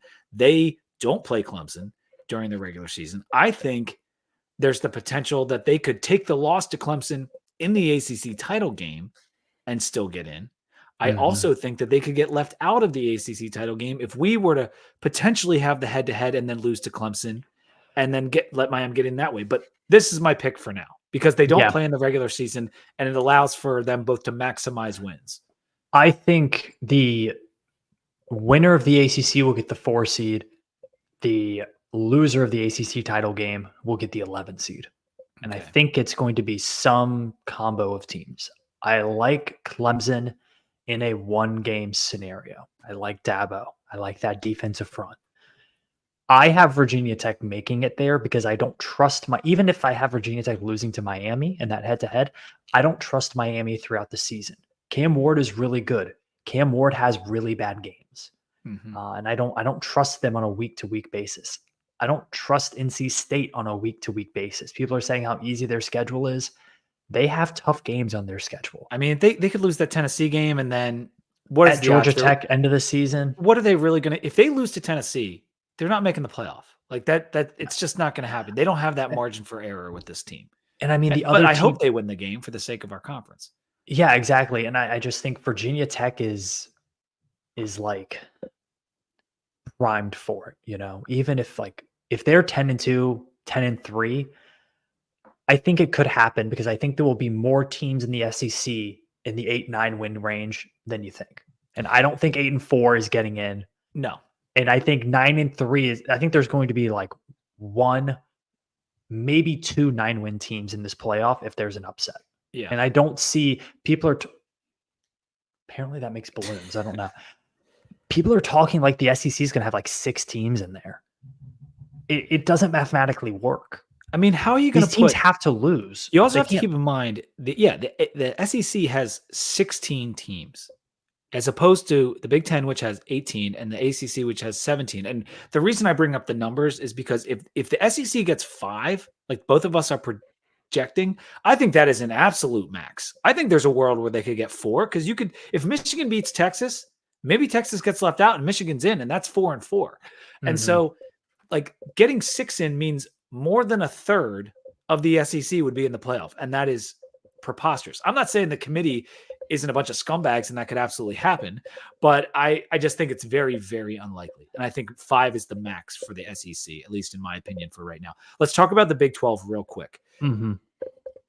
I like Utah because of Cam Rising, because of their home field advantage, which you have talked about extensively. And when I'm looking at that list of teams and the fact that there's no elite team, Utah has been borderline elite in this sport for over a decade. Mm-hmm. And so that's where I landed. Yep. They have 13 players on the Senior Bowl watch list. I know you talked about that earlier, but they're experienced. They're talented with NFL talent. They've done really well in the transfer portal. Their schedule sets up nicely. I like Utah. I'll tell you what, though. People are talking about Kansas State as a potential dark horse. I like Kansas State too. Iowa State is a team to watch out for. Their schedule sets up really well up until the last 2 weeks. They have Farmageddon at home against Kansas State, and then they travel to Utah. Oh, Interesting. Yeah. See, that's game. tough. But if they win it, they're probably going to have I think very good shot at winning the Big 12. I think there is a chance that the SEC cannibalizes itself enough for the duo of ACC title game contenders and Big 12 contenders to get in. Where you have, because you're looking at 4-3-2-2. You're picking these 5 teams you got on the screen: Georgia, Texas, Alabama, Oklahoma, and Ole Miss. These are your picks from the SEC as of right now. Yes, exactly. How many of these teams are 10-2 after the regular season? All of them? 4 of them? 3 of them? I think Georgia's like 11-1, and then 10. I mean, 10 plus. Yeah. Yeah. I think you're going to have an 11-win Georgia, 2 10 wins, and a 9 win. And I think who's Georgia losing to? They're going to be 12-0. I think they play at Ole Miss and they play at Texas. I think both of those are pretty tough. I'm not saying they're not tough. I am. Wait, it's at Texas? I think it's at Texas. I might be wrong. I have a lot of college football games. Yeah, I know. They're all floating around in there. But anyway, that's probably going to do it. I don't know if I had a final point on the ACC. Oh, Boise State. Yeah, Boise State. So that's a crapshoot. I would say, I mean, I bet, Pete, I bet Boise State, Memphis, App State, Texas State, and Miami, Ohio. I bet all of those teams to make the college football playoff. If one Texas of them State makes it, I win money. Yep. Yeah. Okay. If one of them makes it, I make money. Did you say Memphis? I got Memphis on there. Yep. They're at plus 700. And then Liberty, you do not have, but that's because the odds are probably really bad. And we talked about this before about Liberty. Obviously, they have a very good shot at being the G5 representative again in the New Year's Six last year and now in the playoff. But can they really go undefeated again? I know the schedule sucks, but going undefeated 2 years in a row is extremely difficult. If they go undefeated, but App State isn't a 10-win team, I don't think they make it. So you're saying even if App State has a loss or two? Oh, I was saying if the only way they make it is if they go undefeated, they crush everybody, and App State is like a 10-2 team. Oh, because they play each other. Yes, mm-hmm. I got you. I think if even if they go 12-0, there is a good chance that they do not make it. Yeah, but I mean, their schedule is that bad. App, on the other hand, if they beat Liberty, that's a major feather in their cap because that's probably going to be Liberty's only loss. Mm-hmm. Oh, I mean, Liberty had some close calls last year. I mean, Sam Houston State was in overtime, so they had some close calls. Yeah, for sure. All right, I think we're done. I love the fact that you picked Tech to make the playoff. I mean, I wanted to do it. I'm not going to lie to you. I wanted to do it, but I've been staunch at 9-3, and if I'm saying they're going 9-3, I can't put them in the playoff because it's not going to happen. So that's where I came in at. And I think Miami has the lines of scrimmage. I think Clemson, they're holding on. They are holding on for dear life, but I still think they have a very good shot at making the playoff this year. So that's where I landed. We're going to do one more. Let me get this off. We're going to do one more fun thing. And I kind of didn't prep Sam so much for this before today, but wrong one. Hold on. Heisman odds. We did this last year, and I think you picked Blake Corum, which ended up being a very good pick. It was not a bad pick. No. He didn't win, but it was a very good pick. It was crazy because Jaden Daniels actually had he was one of the higher odds on the list, despite having kind of an unexpected year. You look at this Heisman value play list, and I've got a bunch of guys on the screen here. I'm not going to read them all off for the listeners, but Kyron's on here. He is plus 6,000 to win the Heisman. I think this is about 25, 30 guys. So he's in there. I cut it off at plus 10,000. So there's no one plus 10,000 on this list. Ollie Gordon has the worst odds. He has plus 7,500. And I actually think that's not a terrible pick. Like if you're looking at a value play, like he's going to carry the ball a lot. So if I had to go for my pick who is probably going to win it, Dylan Gabriel is a really good pick. I know he's the favorite, but he has a chance to break some pretty significant career records this year. And I think that, with also the fact that I have Oregon winning the national title this year, I think is going to play into those hands. If you want a little bit more value pick, I said I like Texas A&M, Connor Wegman at plus 2,500. Texas A&M is going to be on a lot of big national stages. They could be a team with a lot of hype around them. He has playmakers around him, and he's a fun player to watch. If he stays healthy, he's a good one. And then Drew Aller at plus 3,000. He doesn't have a ton of playmakers around him, but again, will have a lot of eyeballs on him and is going to be playing in a really fun offense.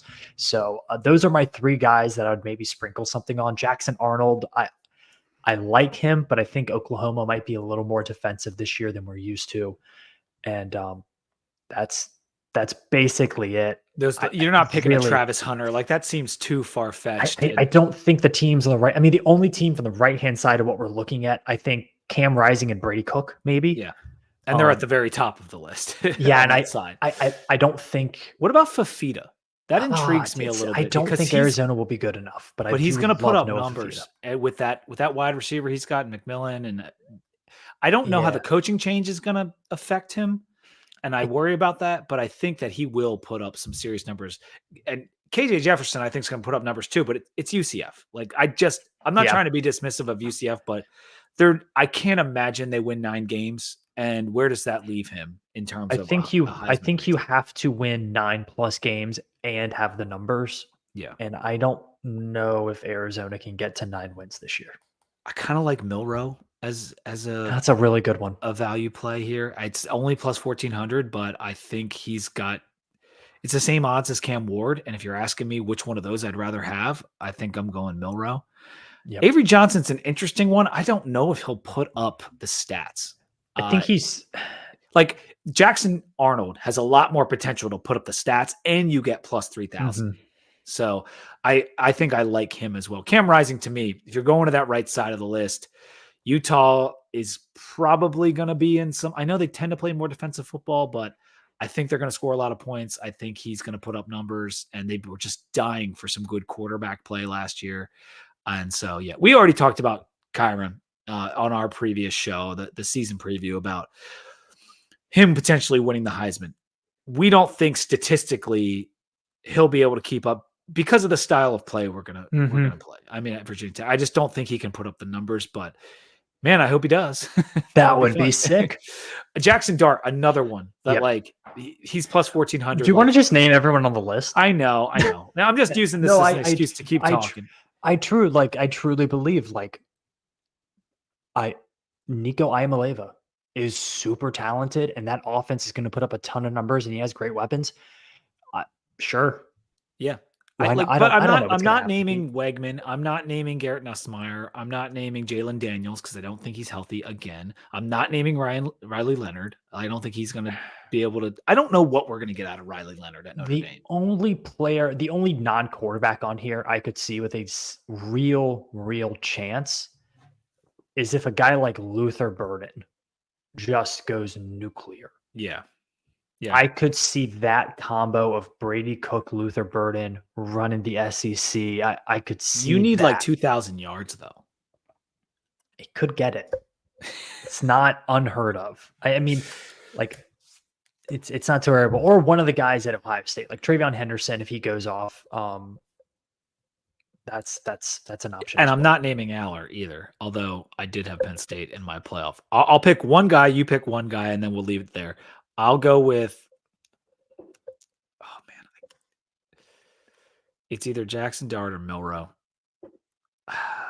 I'm going to trust Kalen DeBoer. I'm going to go with Milroe as my pick. I'm going to go with Connor Wegman. Okay. Oh, you're going Wegman. Wow. You're big value on Texas. Value play. Value play. It's a value play, guys. All right. that'll do it for Heisman odds. Let's just talk about some of the games and we'll close out. Penn State at West Virginia. West Virginia is plus 8.5. North Dakota State at Colorado, an extremely interesting game. Although North Dakota State's not sneaking up on anybody now. Would it be unheard of if Colorado's just not game prepping? What do you like? Just not like? What if they were just film? not scouting in NDSU? Nothing with Colorado would surprise me. So, but I don't think they're not. I don't think they're going to lose the game. I mean, we saw how well they played right off the bat last year. I think we're going to get some of that. I think the only scenario that I have North Dakota State to cover that game because Colorado loves to play close games. And NDSU is a team that's going to try to control the clock a lot like Georgia Tech did. I think that's really the only scenario. And then if you get like a special teams touchdown, a pick six, scoop and score, something, a non-offensive touchdown for the Bison, and then I think they would have a chance to win that game late. But I think Colorado is a little bit too much speed over 60 minutes, especially at that elevation. We've talked about Clemson and Georgia. Georgia is 13.5-point favorites in Atlanta.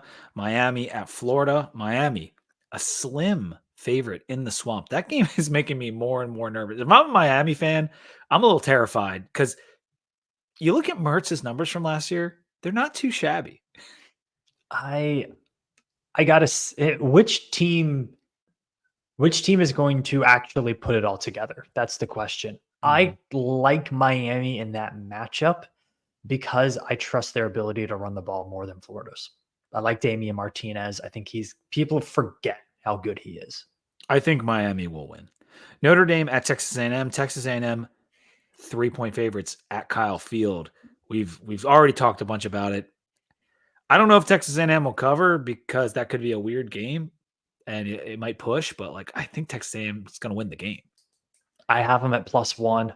It's been driven down from +1.5 all the way down to -3 for Texas A&M.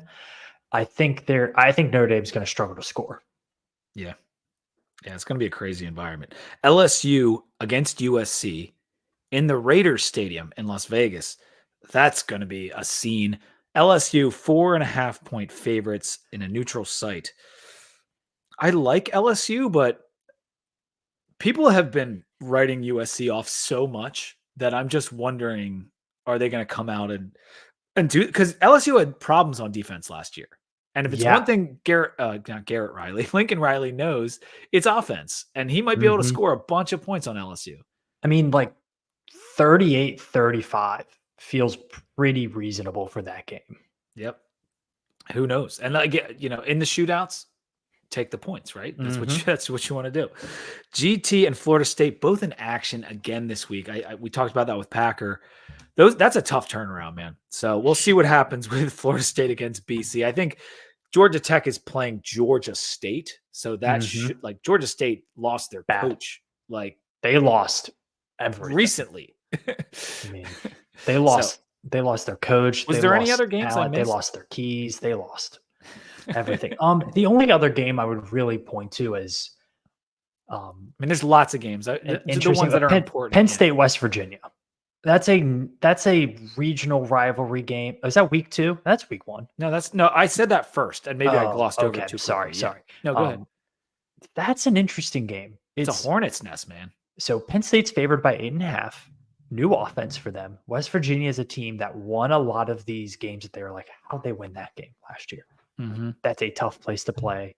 I'm going to do some more research on that, but I really do think West Virginia has a chance to win that game outright. They could. They really could. Neil Brown was getting, dead man walking status going into last year, and look where they ended up. I don't think they're winning the Big 12, but they could pull. Are you talking about one game at home? Yeah, they're gonna pull one big upset, and I think it could be this game. I would take +8.5 in the Big 12 though, Sam. I don't know if there are any big upsets. Like this is the upset to pull. If you're gonna pull one, like this is the one. Yeah, that's true. All right, that's gonna do it for the show. Make sure you're tuned into the Sons of Saturday YouTube channel. You are subscribed. You are liking the videos. Me and Sam are going to be back Wednesday night to record. It will get posted late Wednesday, maybe early Thursday, because at 7 p.m. on Wednesday, Billy, Pat, and the boys are going live for Hot Wings and Hotter Takes. So make sure you come back to the YouTube channel 7 p.m. on Wednesday to watch that. And then when you wake up in the morning, the Two Deep Vanderbilt preview will be available. So it's a busy week for us. We had the Bud Foster interview. We had Packer. Now we got Hot Wings and Hotter Takes and the Vandy preview. And then we'll be in Nashville. And we're hoping, hoping to do some content there too. So make sure you're rating, reviewing, subscribing, all the good stuff. I don't need to repeat myself. And until next time, go Hokies. Go Hokies.